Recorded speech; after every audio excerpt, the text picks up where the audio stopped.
Voting Rights Act, especially in the South, it was something that was needed because these counties, these states, these cities, they were not going to let you vote. They did not want to do that. You may notice that, especially in Selma, that sheriff there, as soon as they had the Voting Rights Act passed, blacks went to the polls, he got voted out, never to be sheriff again. Voting is power. Where we are today, things are better. There's still discrimination. If you don't believe me, I was looking at a black president, right? Everything's fine, right? No, it's not fine. I think having Obama elected actually gave people the thought, okay, black president, everything's fine now. I can go back to the way things were because I always say, we have a black president. I can tell you firsthand, a lot of my people, a lot of my members in my association, they face that discrimination. It's faced it in the workplace, not every day, but they face it. And I think, especially now with social media, if you don't think we have a problem with race in this country, look on social media sites, look on the comments in a newspaper story about Ferguson, and look at the visceral hate, racist hate that people will put in their comments. They're hiding behind their avatars, they're hiding behind false names, but they figure since nobody knows who they really are, they can say what they really feel. And I'm telling you, there's a lot of discrimination and hate still in this country for people of color. It's just the way it is. How do you get around it? Well, myself, I try not to deal with it. I don't see it as much. It's not on the surface as much. That's why looking at these comments is so instructive, because you realize people don't feel this way. There are people that don't believe Obama, one, was born in this country, which is the purpose. There are people that don't believe he should be president, the Republicans. There are people that don't believe that he's a legitimate president. I mean, it's just crazy. Have you ever heard of a president having to produce his birth certificate? Just to show he was actually an American? I mean, it's just outlandish. And then, you go to the first State of the Union address, and you have somebody out there saying, you lied. This never happens to a president in this country. But for Obama, it's okay. And I'm sorry, you can tell me all you want that you don't disagree with his policies. You can tell me all you want that he's the most divisive president in history. In that respect, he is, because there's so many people that just hate him so much. The day after the election, Republicans got together and said, let's make sure he's a one-term president. They had everything he puts forward, just say no. Not doing Nancy Reagan, just say no. And when you have a mentality like that, it's no wonder he got anything done. I mean, is the ACA, is the Affordable Care Act perfect? No. But are there people out there that have insurance because of it? Yes. So in that respect, it's a good thing, I think. Is immigration perfect? No.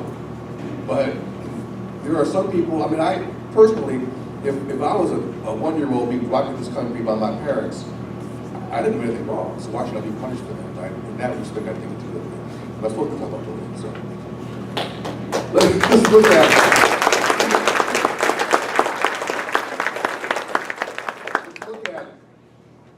the Supreme Court, which in June of 2013, less than 2 years ago, overturned a section of the Voting Rights Act called Section 5.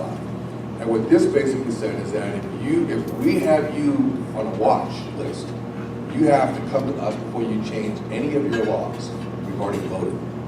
Well, they did away with that.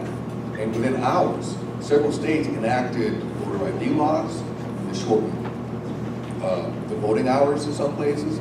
They got rid of Sunday voting in some places. I mean, in the black community, we had what they call voting Sunday. You go to church gets some buses, take it out of the polling place, and you vote. They try to do away with those. Okay, there were some places where you had polling places in black communities. They closed those and reopened them in white communities with no public transportation. So how do you get there? Something that's kind of hard. And I understand, the concern of voter fraud, except when you do a study and you find out that since 2000, there have been 1 billion votes cast, and they've documented 31 cases of voter fraud. And I don't know, I'm not very good at math, but that's a pretty small percentage. what also concerns me is when you have a former Republican registrar, a former Republican National Committee member, who admits, yes, we had meetings back in 2008, 2009, because we couldn't believe that Obama won. So we had to figure out a way to reduce the number of people that voted for him. So that's when they instituted a lot of these voter ID laws and things like that. We're trying to. And they said, our whole intent for putting these laws in place was to reduce the Democratic vote. That's the only way we can win. And this person they ridiculed him and said, no, that's not right. Now, how many of y'all know who Charlie Crist is? Former governor of Florida. Charlie Crist said, yeah, that's what we did. So that means there's a systematic system in place to go back to where we were before. And it's already happened. The amount of people that have been knocked off voter rolls for one reason or another is going up. The amount of people that, have been told they have to get an ID is going up. Now, voter ID laws, I don't think they're necessarily a bad thing, except I find it kind of odd that a college student can't use their college ID to vote, but you can use your NRA card to vote. What's up with that? I don't know. So there's a lot of concern about where we are with this.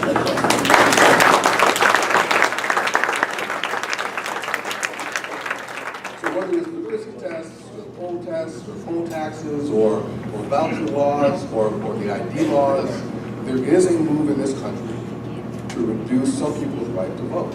And it's not just black people. I mean, elderly people too sometimes find they're being told they can't vote. And that's just wrong. You can't have a country, a true democracy, if people aren't allowed to vote. And that's the one thing you have to do. Now, I will say in some cases, we have not exercised our right to vote. In Ferguson, Missouri, people complain about the all-white police department, complain about all-white city hall. But yet they vote in such low numbers, they can't institute any change. I'm willing to bet that will change in the next election, because as we know now, the number of people that are registered to vote, the number of black people registered to vote, who actually vote is very small. And you can't complain about the situation if you haven't done anything to change it. It's like, my thing is, I'm a recovering addict of alcohol, okay? And they say the first step of rehabilitation is you have to admit the problem. You have to admit the problem in Ferguson is not just because of the cops. It's because of the people's unwillingness to go to the polls and vote the fools out. So that's what has to be done. So, I'm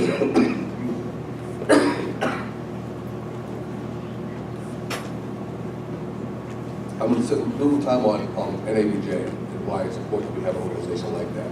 So those black reporters who were hired to cover the riots, after everything kind of settled down, they had their jobs, but they weren't given any meaningful assignments. They couldn't cover City Hall, they couldn't cover the governor's mansion, they couldn't do much of anything except do garden parties and write obituaries and things like that. So they said we have to have an organization that comes together to advocate for our members. Now you've heard of like the black press. NABJ is not the black press. We are the black reporters who work for the mainstream media. ABC, CBS, NBC, Fox News, CNN. We work in all those places. But we have an association that advocates on our behalf for jobs, promotions, and fair coverage of our community. I'm not sure if you heard about this a couple weeks ago. They had a rally in Washington, D.C., on a Ferguson rally, as we call it. And there was a woman up there whose brother had been killed by police in Baltimore, and she started chanting, we can't stop, we won't stop, till killer cops are in cell blocks. Well, this TV station in Baltimore got a hold of that, and they changed what they said she is saying, we can't stop, we won't stop, so kill a cop. But that's not what she said. And they apologized and all that, but that's the problem with media that has nobody in their editorial meetings that can make sure this stuff doesn't happen. And I know for a fact that station has nobody of color in management. And that's the problem that we find all over this country. NABJ is here to help change that. One of the reasons why they had the riots in '68 is because there were no people of color out there telling the stories. We were never allowed to tell our own stories. We weren't allowed to basically tell you what really is happening in the community because we weren't there. We didn't have the platform to do that. And in 1968, Kerner Commission basically said the reason why you have these riots is because when black people see themselves on TV, they're either standing like this, with their hands against the wall, or they're dancing. You don't see that as doctors and lawyers and positive, you don't have positive images on television of people of color. That's something that has to change. You also have to change the makeup of your staffs. You've got to hire these reporters and give them responsibility. And I'm sorry to say that I showed what the Kerner Commission said to people, and they think that that report came out last month. When I find out it came out in 1968, they're shocked. Really? Yeah, really. We're going back to the way it was before. You know, diversity in the media has dropped. It's really bad. With the consolidation and all the companies buying each other, you don't need as many people. And usually if you're a black person, you're the last one hired, the first one out the door. You know, it's something that I don't know how it's going to change, but MLK is here to make sure it does change. Voting is very important, but media coverage also is important. What the mayor said about that reporter that wanted to say that this is an unsafe community. Well, you know, they do that. You know, good old Bill Cosby talks of, you know, all these women come out of the woodwork to say that he assaulted them. I wasn't there, I don't know. But I'm troubled by the fact that so many people are saying the same thing. So I got called by, Bill Cosby was interviewed by somebody, and he said, you know, reporters ought to be neutral. And so I got called by all these media outlets as president of MLK to say, well, what do you think of what he said? I said, I agree with him. The media should be neutral, should be unbiased, should go in there with an open mind. Don't bite your stool before you do the interview. And they twisted it, I don't know my words. They said, MLK is bashing Bill Cosby, MLK is attacking Bill Cosby. I didn't do that. But if you read the story, you think I did, because they used my quotes to set up what they wanted to say. So I feel you. I know what you're talking about, man. We're some devious people sometimes, man. Being in the press is really interesting. I'll close on Ferguson and the demonstrations. I have been a reporter for years, and I got into the business because I wanted to help people. And I'll tell you two quick stories about how that has helped, how I've been able to do that. But on Ferguson, December 9th, when the grand jury came back with no indictments, I was out there to cover that. And in the Bay Area, what you have is people who will show up to a demonstration like it's a party. They just come to hang out and have a good time, and because there's so many people, they know they can get away with breaking windows and starting fires and things like that. We have a certain amount of people that actually do that. Personally, I have no trouble with putting them under the jail because they're not out there for any cause but looting, vandalism, and causing stuff. I mean, you know, as a reporter being out there that very first night, I got my back spray painted with the anarchist symbol. Didn't know what the hell they were doing. I was live on the radio, and I feel some spray paint on my back. And I turned around, it's like, dude, what are you doing, man? And he was like, you know, leave me alone, like I'm like attacking him. I should have, but I didn't. It's really, I understand the anger because too many black men are being killed by the police. Mainly because their police say he reached for his belt, and you know, I fear for my life. Why did he reach for his belt? Because his butt was sagging, he had a bullet. So quit sagging, fellas. It's not a good thing. I love being a journalist. I love being out there telling those stories. I'll tell you one story that, and I'll finish. I was part of a journalism collaborative called the Chauncey Bailey Project. Chauncey Bailey was a reporter and the editor of the Open Post who was shot and killed because he was doing a story very similar to Charlie Hebdo in France. We put together a collaboration of journalists to finish his work. And during the course of that work that we did, we uncovered a lot of information about the people that were responsible for his death. In the end, everybody who was responsible for his death went to trial and they were convicted because of the work that we did. During the course of that, I was approached to do a story in New Orleans on housing after Katrina. I'm like, what still hasn't been done? So I went down there and I found out that the banks were taking people's homeowners insurance after they paid out and paying off their mortgages.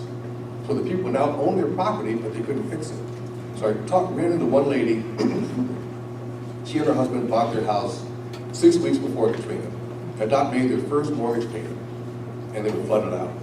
They became basically homeless. Them and their 5 kids became basically homeless, having to live with relatives in Kentwood, which is about 90 miles away. or sleeping on the couch for her sister. So I did that story. Took a long time to do it because she basically told me after a couple of years she couldn't take returning my phone calls because she was embarrassed. She didn't want people to know that she had to go to the grocery store, go to the gas station to use the bathroom, to wash up. She had to sometimes sleep in her car if her sister had company.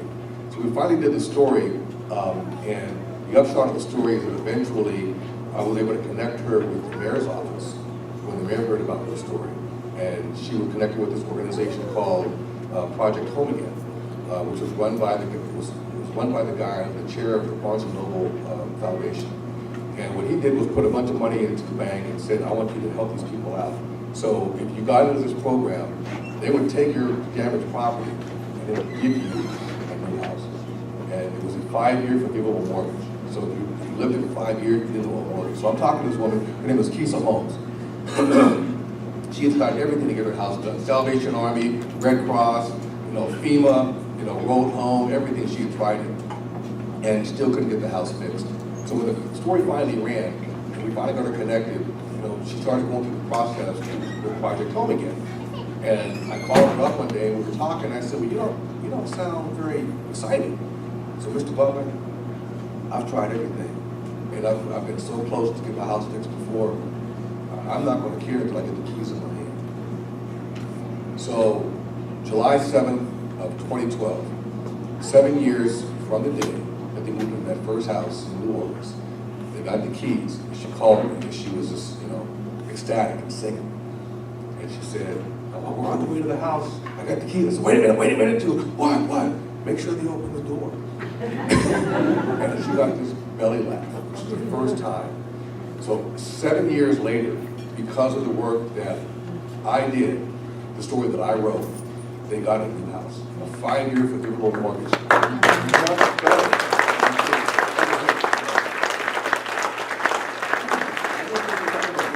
Stuff like that, but you know what? It's kind of fun to tell some of the success stories that you have as a reporter. Because a lot of times you don't see, the benefits of the reporting you do. But that was one case that I could point to.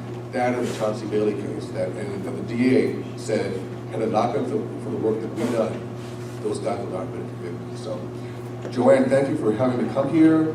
Did I do my half hour yet, or I did it not too long? See, I was afraid to be talking for 30 minutes because I can get motor mouth, but then with my bad voices on that, I just don't know what to say. So thank you very much. I salute you. One thing, I know you guys have heard it. I've covered too many stories like the ones you're dealing with right now. I don't want to make anybody mad, but I think you talk about the 3 victims and their families. I don't know whether or not this guy that was shooting has a family, but if he did, they're hurting too.